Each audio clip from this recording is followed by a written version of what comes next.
everyone. Catching up with our keynote, Michelle Redfern, founder of Advancing Women. Why is diversity and inclusion in the workplace so important?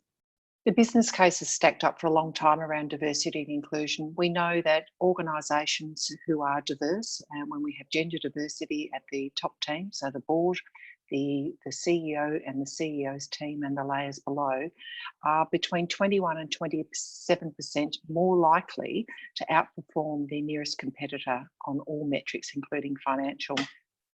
If we add cultural diversity to that equation, we know that performance or outperformance rate lifts to 35%. So from a pure numbers perspective, diversity and inclusion is really important. But from a people perspective, it's incredibly important. When people come to an organisation that has diversity, where they feel included and that they belong, they're more likely to be engaged. And we know the statistics around engaged workforces. Fully engaged workforces have between 22 and 25% more productivity than even partially engaged workforces. Now, I know I'm talking about nirvana here, but that's a really, really important part of the business case for why diversity and inclusion is so important. I'm sure most organisations think they have a diverse and inclusive workplace, but is that enough? Many organisations, if you look around them, the optics will show that you have diversity. Much of the diversity that we talk about is visible to most people.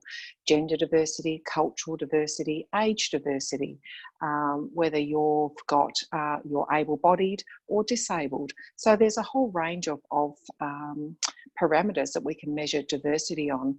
The important part is inclusion and belonging. So you may have a very diverse workforce and you may have a workplace that visibly looks diverse, but is it inclusive? So I would say diversity is one thing, inclusion is absolutely important, and belonging, that's where the magic starts to happen in a workplace. How does an organisation start the journey of creating an inclusive and diverse workplace?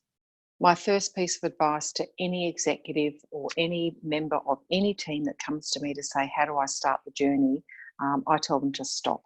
So stop spending money, stop creating band-aid solutions, stop, breathe, think and analyse where you're at.